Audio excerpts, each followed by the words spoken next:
오늘은 기쁨의 주 예수 그리스도라는 제목으로 함께 말씀을 나누고자 합니다. 강림절 세 번째 기쁨의 촛불을 밝혔습니다. 이 시간 예배드리는 여러분 가족에게 주가 주시는 기쁨의 은총이 함께 하기를 예수님 여러분을 간절히 축원합니다. 여러분은 혹시 내 삶은 왜 이렇게 고통스럽고 또 슬픈 일이 많은가? 라고 생각해 본 적은 혹 있지 않으십니까? 우리 모두가 우리의 인생에 늘 기쁨만 가득하기를 소망하며 살지만, 그런데 실은 우리가 원치 않는 슬픔이, 그리고 고통이, 아픔이 우리를 힘들게 합니다. 우리가 너무나도 2년 동안 익히 경험하고 지금 살아오듯이 코로나19는요, 지난 2년 동안 우리의 기쁨을 실은 빼앗아 갔습니다. 이전보다는 조금 나아졌다고 하지만 현재도 계속 진행되고 있습니다. 우리의 아이들은 어린이집 그리고 유치원, 학교는 다니지만 친구들을 만나서 노는 기쁨과 즐거움은 빼앗겼습니다. 해외여행을 다니는 사람들은 자유롭게 비행기를 타고 외국에 가서 풍경을 즐기는 그 기쁨을 빼앗겼습니다. 꽃이 필 때 꽃 구경하던 기쁨, 야구장, 축구장, 배구장, 박물관에 가서 구경하던 기쁨도 빼앗겼습니다. 코로나19는 가정의 기쁨마저도 빼앗아 갔습니다. 신랑 신부의 결혼식의 기쁨을 빼앗아 갔습니다. 평범한 가정의 돌잔치의 기쁨마저도 빼앗아 갔습니다. 아이들의 졸업식의 기쁨마저도 빼앗겼습니다. 가게를 운영하는 사장님들은 자유롭게 기쁨으로 손님을 맞이하며 살아왔는데 그 기쁨을 맞이하지 못하고 QR코드 하셔야 합니다. 그리고 전화 걸어주시기 바랍니다. 그것도 안 되면 핸드폰 번호를 적어주시기 바랍니다. 반갑고 기쁜 인사보다는 그것이 인사가 먼저 되어진 오늘의 우리의 모습입니다. 직장인들 자유롭게 출퇴근을 하지 못하고 거래처 자유롭게 가서 만나고 기쁨으로 또 웃으며 대화를 나누지 못하는 오늘의 우리의 모습이 되고 말았습니다. 코로나19는 우리의 만남의 기쁨을 빼앗아 갔습니다. 이웃을 만나 소소했던 그런 기쁨들, 이것이 우리의 곁을 자꾸 사라지게 하고 기쁨을 빼앗아 갑니다. 예수 믿는 여러분 가족에게 신앙의 기쁨을 빼앗아 갔습니다.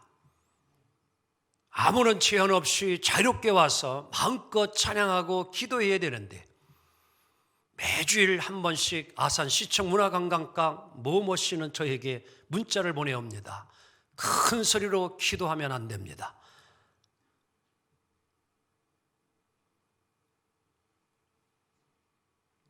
예배드리고 교육받고 교제하고 전도하고 봉사하는 이 기쁨을 우리는 잃어버리고 말았습니다. 만남이 기쁨이 아니라 고통이 됩니다. 누가 코로나 확진자이기에 모르기 때문에 마스크로 무장을 하고 사람들은 서로 의심하며 멀리서 바라보는 삶을 살아가고 있습니다.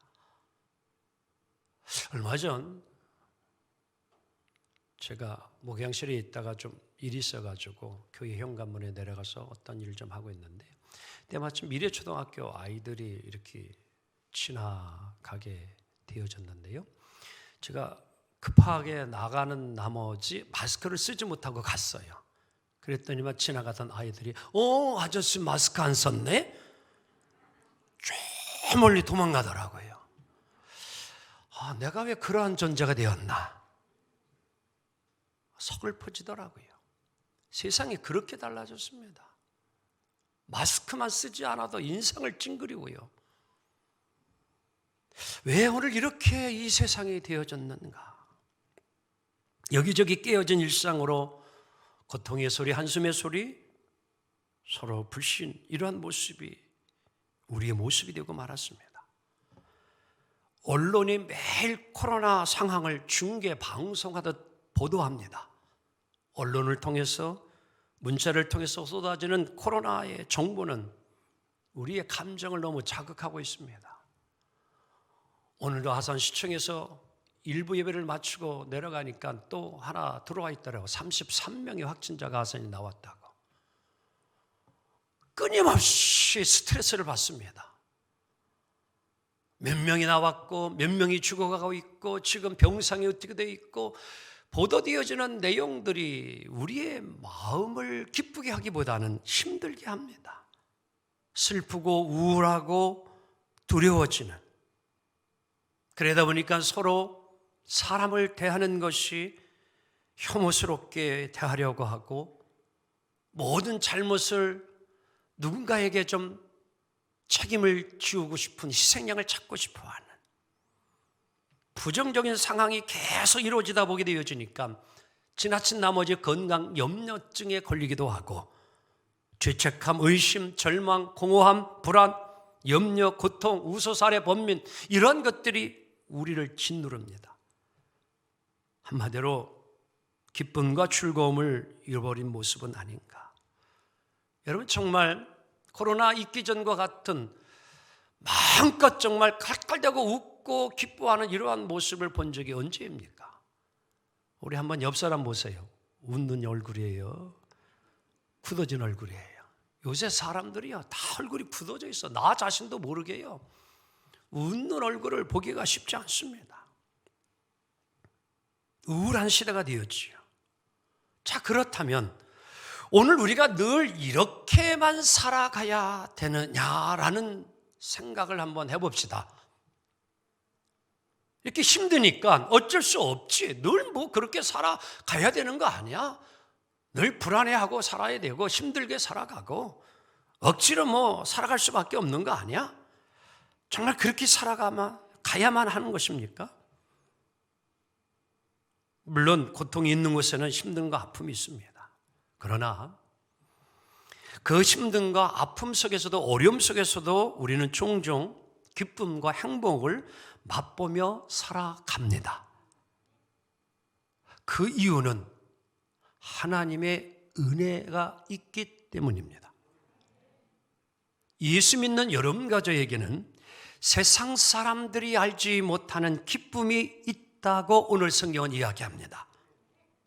똑같은 고통받는 지금 어려운 세상 함께 살아가지만, 오늘 성경이 주는 말씀은, 예수님이 주는 말씀은, 예수 믿는 사람들은 세상 사람들과 다르게 세상 사람들이 얻지 못하는 기쁨이 있다는 겁니다. 그게 어떻게 가능하느냐? 가능하다는 겁니다. 왜 믿음의 사람들은 똑같은 세상에 사는데 믿는 사람들은 기쁘게 살 수 있을까? 오늘 성경은 답을 줍니다. 우리 안에 예수님이 계시기 때문이라는 거예요. 예수님이 이 땅에 오신 목적은 우리에게 하늘의 기쁨을 주기 원하여 이 세상에 오심을 믿습니다. 우리 하나님께서 이 땅에 독생자들 예수 그리스도를 보내신 이유는 다름이 아니라 기쁨을 잃어버린 이 세상에 우리들에게 기쁨을 주기 위하여 예수님을 보내주신 것입니다. 자, 그래서 오늘 22절 본문 이렇게 예수님은 말씀합니다. 시작. 너희 기쁨을 빼앗을 자가 없으리라. 24절 시작. 너희 기쁨이 충만하리라. 오늘 우리 안에 기쁨이 있다는 거예요. 근데 이 기쁨은 충만하다고 이야기합니다. 이 기쁨을 누구든지 빼앗아 갈 수 없다. 예수님이 오늘 제자들에게 너희에게 주어진 그 기쁨을 세상 사람들이 빼앗아 갈 수 없다. 너희에게는 기쁨이 흘러 넘친다. 충만하다. 이렇게 이야기합니다. 자, 그럼 이 기쁨을 우리가 어떻게 여러분 소유할 수 있습니까? 자, 20절, 21절 이렇게 예수님이 이제 제자들에게 설명하고 있습니다. 시작.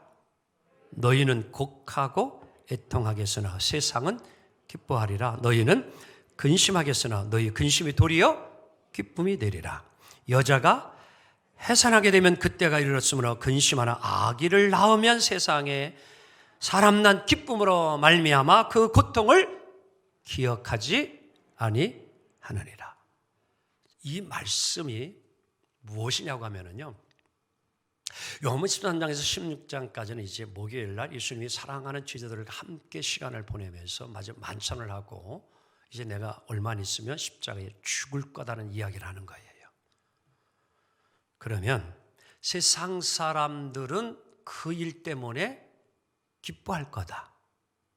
너희들은 고글하고 슬퍼할 거다. 왜? 나를 이제 잃어버렸기 때문에.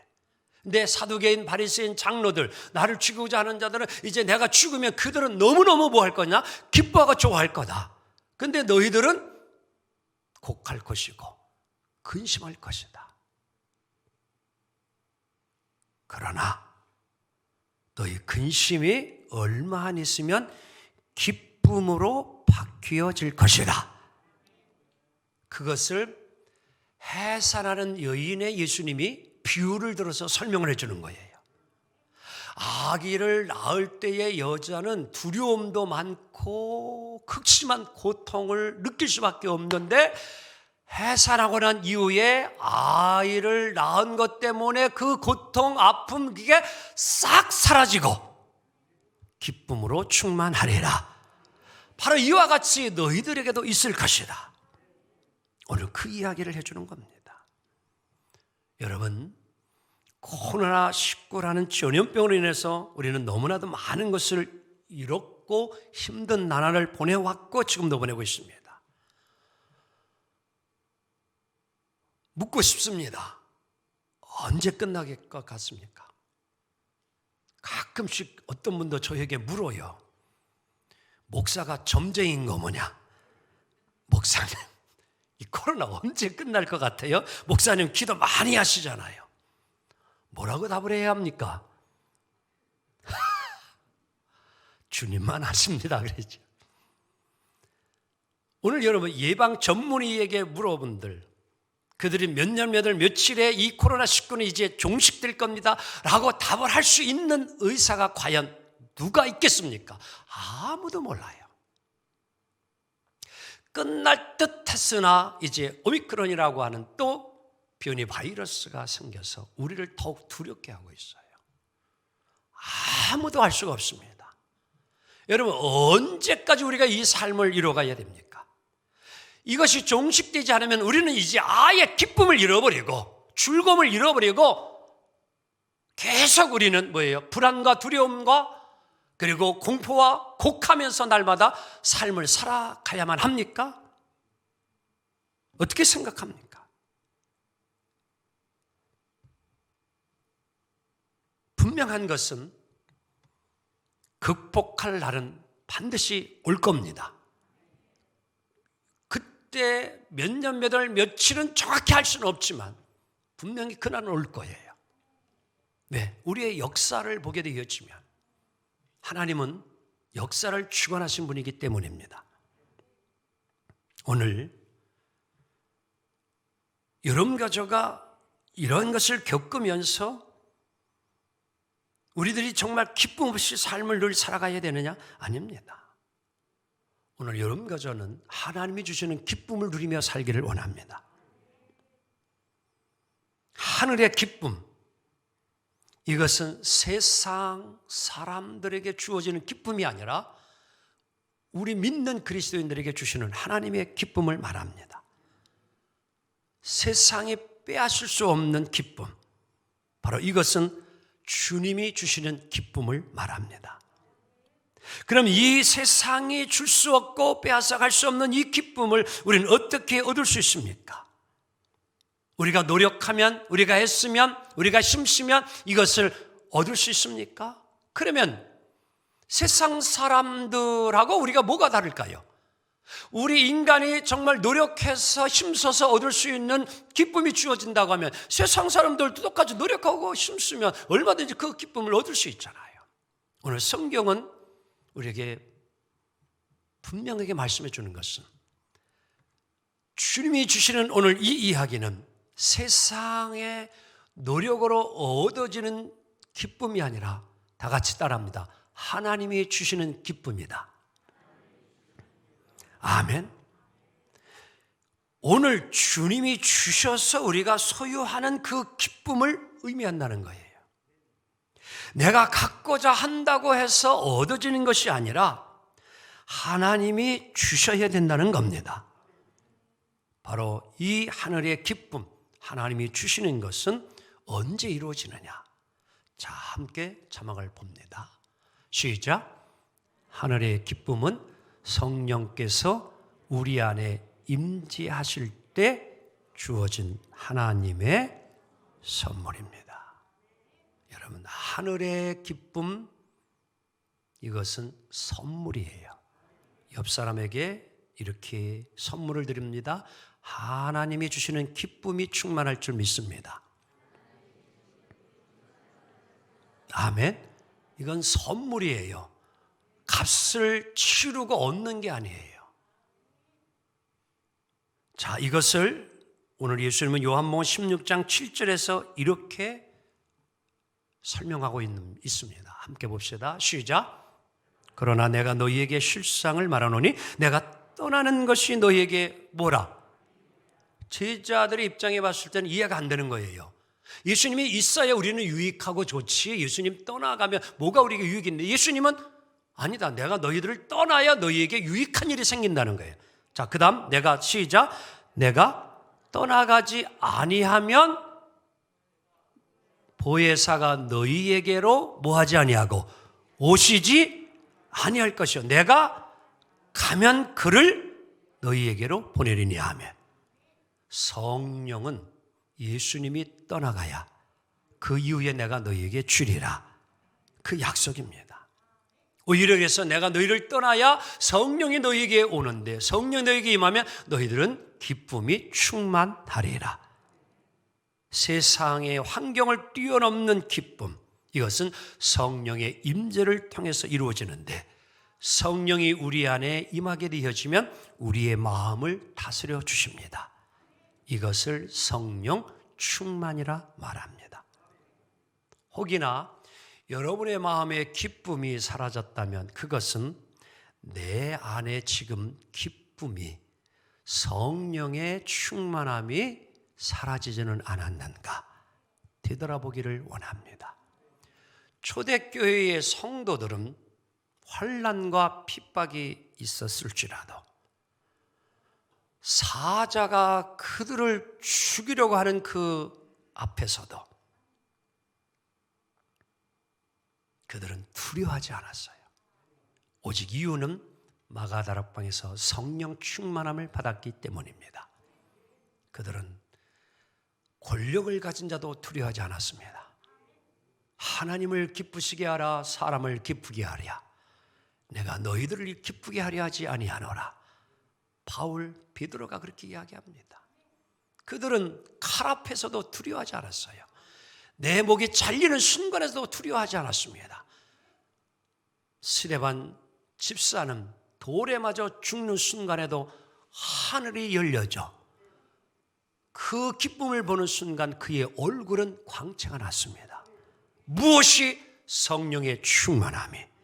사랑하는 성도 여러분, 성령을 의지 아니하고 육신의 눈으로 세상을 바라보면 두려움과 슬픔과 곡할 것밖에 보이지 않습니다. 성령이 충만하지 아니하면 모든 것이 문제로만 보일 뿐입니다. 사랑하는 성도 여러분이요, 성령 충만하십시오. 기도하기 원합니다. 성령 충만은 기도해야 합니다. 기도해야 성령 충만합니다. 그래서 오늘 우리 예수님은 24절 이렇게 약속하고 있습니다. 시작. 지금까지는 너희가 내 이름으로 아무것도 구하지 아니하였으나 구하라, 그리하면 받으리니 너희 기쁨이 충만하리라. 아멘. 기쁨의 충만의 비결이 다른 데 있지 아니하고 너희가 내 이름으로 기도하라는 거예요. 그러면 너희에게 기쁨이 충만할 것이다. 여러분, 기도는 세상을 이길 힘을 얻습니다. 기도하면 세상을 이길 힘이 성령으로부터 우리에게 주어져요. 슬픔도 극복할 수 있는 힘을 주어져요. 고통도 이겨낼 수 있는 힘이 주어져요. 그래서 그 어떤 것 앞에서도 성령 기도하고 성령 충만 받았던 믿음의 선진들은 두려워하지 않습니다. 이게 오늘 예수님이 우리에게 주는 기쁨이 무엇인 비결을 가르쳐주고 있는 거예요. 유명한 작곡가 한 분을 좀 소개하고자 합니다. 베토벤이 베토벤. 다 같이 베토벤. 32살의 이 베토벤이요, 자신의 운명을 슬퍼하면서 하일리겐슈타트라고 하는 지역으로 요양을 떠나요. 이유가 뭐냐면요, 이 청각이 점점 이제 사라지는 겁니다. 듣질 못하는 거예요, 청각. 그래서 이것을 고쳐보려고 요양지로 간 게 하일리겐슈타트라고 하는 그 지역을 찾아간 겁니다. 하지만 생각과는 다르게 너무 하루하루가 고통스럽고 힘든 거예요. 그래서 결국에는 괴로운 나날을 보내다가 이 베토벤이 유서를 써요. 이제 죽으려고 유서를 씁니다. 그게 하일리겐슈타트 유서라는 겁니다. 자, 저게 이제 베토벤이 쓴 유서장이에요. 유서장이에요. 거기에 이런 내용이 있습니다. 함께 좀 보도록 합니다. 무슨 유서를 썼는가? 시작. 나는 지난 6년 동안 나아질 것이란 희망 속에 살아왔다. 하루하루 절망의 연속이었다. 나는 귀머리가 되고 말았다. 잠시 후 나는 삶을 마감하게, 지금 이제 뭐 하려고 마음 먹었어요? 죽으려고. 이제 이 유서예요. 그래서 유서예요, 이게요. 자, 그다음 봅시다. 하지만 그 순간 베토벤은 하나님을 찾아요. 시작. 하나님이세요, 불우한 인생을 마치기 전에 온전한 기쁜 날을 허락하여 좀 한순간이라도 나에게 기쁨을 좀 허락해달라고 기도하는 거예요. 그 다음 봅시다. 시작. 단 하루만이라도 뭐를 달라? 기쁨을 만끽하게 하여 주옵소서. 그 다음 봅시다. 내 힘을 다해 작곡한 음악들을 단 하루만이라도 귀로 좀 뭐 할 수 있게끔, 들을 수 있게끔 해 주옵소서. 이 기도를 드리는 게 하나님 앞에 처절함 그 자체였어요. 이제 이 유서 쓰고 기도하고 뭐 하려고? 죽으려고. 얼마 전에 들어보니까 대장동의 유모모라는 사람도 참 유서 쓰고 또 아파트에 떨어져서 자살해 죽었더라고요. 좀 안타까워요. 오늘 이 베토벤이요, 이 유서를 써내려가면서 그 순간 자기가 전에 의식하지 못했던 이 음악에 대한, 작곡에 대한 열정이 다시 막 살아나기를 시작했어요. 하나님께 막 유서를 쓰고 기도하면서요. 그러면서 이렇게 그가 이야기합니다. 내가 죽음을 생각했을 때 음악에 대한 열정이 나를 다시 붙잡게 되어졌다. 문득 하나님이 내게 명령하신 일을 끝내기 전에 세상을 떠날 수 없다는 생각이 나에게 다시금 들어왔다. 나의 예술 열정이 활활 타오르기 전에 죽음이 닥쳐온다면 나는 맞서 싸울 것이다. 언제든 나는 용감하게 그 운명을 맞이하리라. 여러분, 이 마음이 어떻게 주어졌나요? 하나님께 기도하니까 하나님이 베토벤의 마음을 바꿔주신 거예요. 그래서 그는 24년을 귀머거리로 청각장애인으로 지내면서 수많은 곡을 작곡을 합니다. 그리고 마지막으로 그가 작곡한 곡이 우리가 잘 알고 있는 교향곡 9번 환희의 송가 기쁨의 송시. 기뻐하며 경배하세 영광의 주 하나님. 찬송가 64장 그리고 605장 결혼식에서 부르는 찬송가 가사. 곡은 이것을 따서 이제 작사를 해서 우리가 64장 605장의 이 찬양을 부르고 있는 겁니다. 죽고 싶었던 베토벤이 기뻐하며 경배하세 영광의 주 하나님. 이 교향곡 9번이 여러분들 연주가 될 때에 모든 청중들은 감격하여 일어나서 막 박수를 치고 환호를 하기 시작합니다. 그 순간 베토벤은 그 소리를 하나도 듣지 못합니다. 그저 악보만 넘기면서 입가에 환한 미소를 띄웁니다. 열렬한 환호성에도 그에게는 전혀 들리지 않았지만 그의 귀에는 들려오는 소리가 있었습니다. 그것은 남이 들을 수 없는 영혼의 깊은 소리였습니다. 하늘로부터 들려오는 하늘의 기쁨의 소리. 사랑하는 성도 여러분이요, 오늘 세상에서 들을 수 없는 그 영적인 기쁨의 소리가 오늘 신앙으로 살아가는 여러분과 저에게도 들려지기를 원합니다. 이것이 오늘 우리 예수님이 우리에게 주시는 교훈이에요. 세상은 지금 우리가 육적으로 볼 때는, 육안으로 볼 때는 탄식할 수밖에 없고 슬퍼할 수밖에 없고 고통할 수밖에 없는 세상이지만 예수 믿는 여러분과 저가 주님께 기도하며 주님께 간구하면 하나님은 우리에게 세상에서 주지 않는 놀라운 영적인 은혜를 베풀어 주시고 기쁨을 주시리라 믿습니다. 오늘 소망을 잃지 않았던 베토벤과 함께했던 하나님의 은혜가, 그 기쁨이 우리에게도 이루어지기를 원합니다. 세상은 고통으로 가득 차 있습니다. 우리의 힘으로, 능력으로 다 해결되는 것이 아닙니다. 사랑하는 성도 여러분, 우리의 아픔과 슬픔, 고통을 너무나 잘 아셨던 하나님은 우리에게 그래서 예수라는 선물을 주셨습니다. 예수는 우리의 기쁨입니다. 기쁨의 주 예수 그리스도. 오늘 이 예수 그리스도의 탄생을 2000년 전 베들레헴 들판에서 양을 치던 목자들에게 천사들은 찾아와서 이렇게 설명합니다. 누가복음 2장 10절 함께 읽습니다. 시작.